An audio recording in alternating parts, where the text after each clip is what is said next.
framework, but very challenging to execute. And I just want to very quickly highlight, I think, a quite clever design that is beneficial for the student. And if the trainer recognises this, even though it is contrived, I mean, the framework itself has a degree of contrivance, and what I'm about to show you in terms of what I think is a funneling effect of the framework is also contrived, but I think it works in our favour, and you need to embrace it.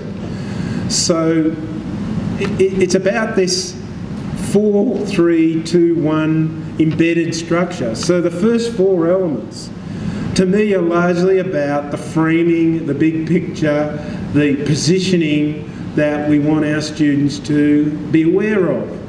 And I think that's a nice piece to have at the beginning of the document when we think about the use of it at the end when there's a meeting between the mentor and the student. So naturally, the mentor would start at the top, and having a feel for the big picture, to me, makes a lot of intuitive sense.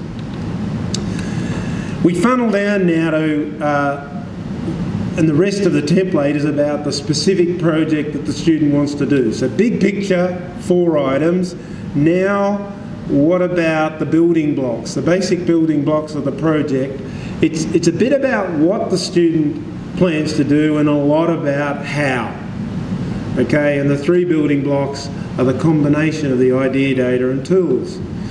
Now, it's progressively getting us more focused, and it's also, in a sense, progressively becoming more challenging, because now we have a 2-dimensional challenge, and it's the 2 key questions.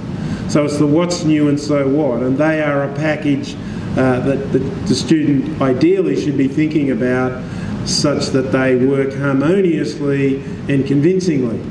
And then it gets to the one bottom line, which is the contribution.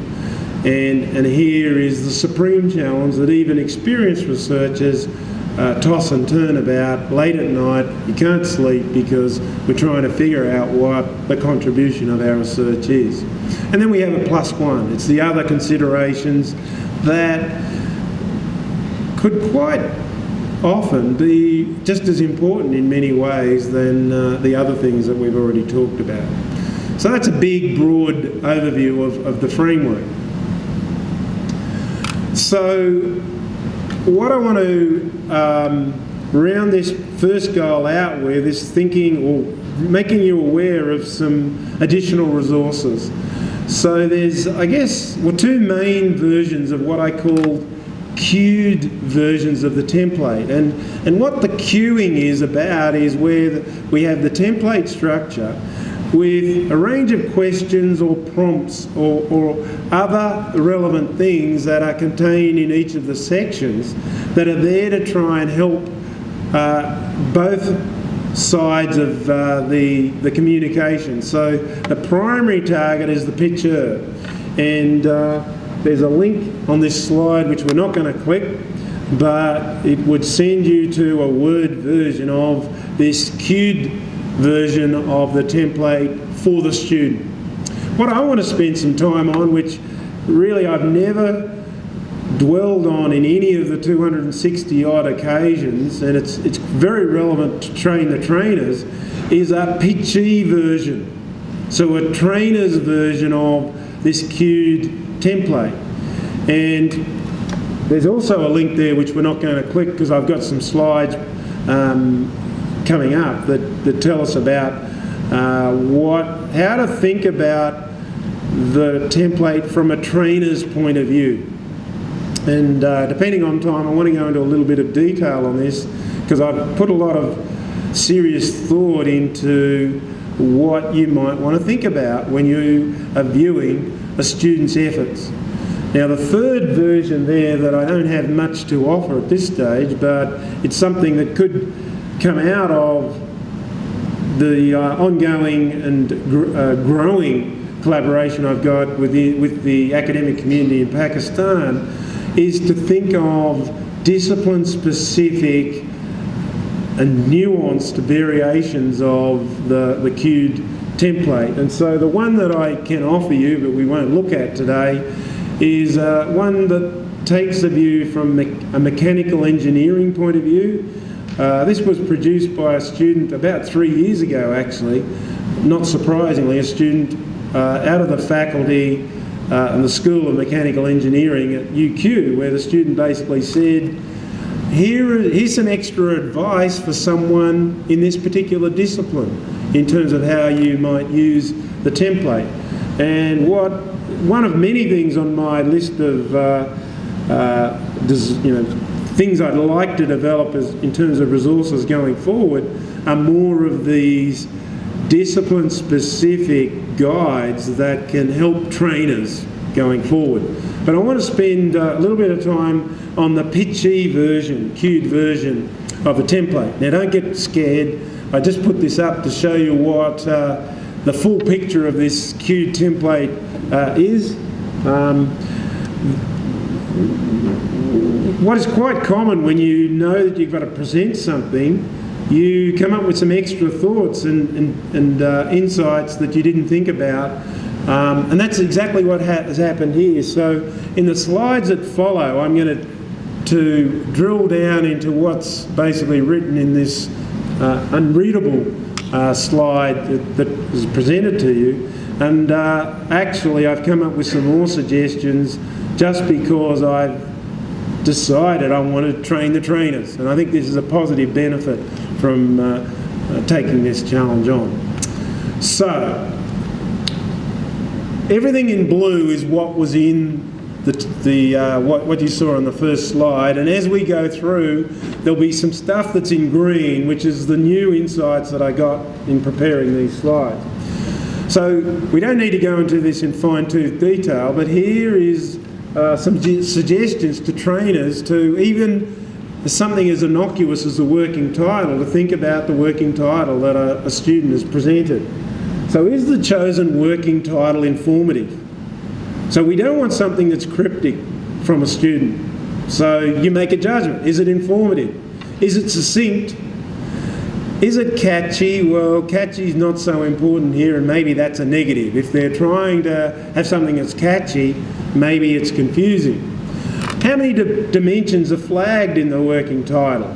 So my feeling is a maximum of 3 things in a working title is about ideal. And I've seen working titles, and they usually are very long, where students might really be pointing to 5 or 6 different things.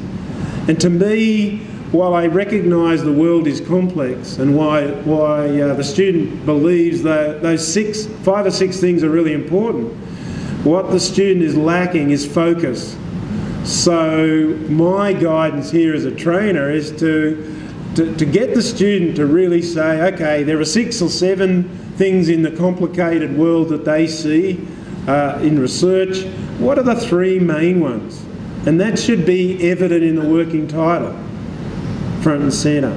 And the 6th thing listed on the slide, does the working title connect with the answer to the research field nominated by the pitcher? So I typically ask the student to, in the line above the working title, tell me your view of the field of research that you have in mind, and the working title to me should naturally connect with that. So what about the basic research question? As a trainer, what would be my advice to you to think about?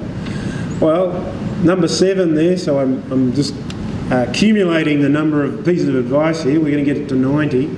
Does a research question make academic sense?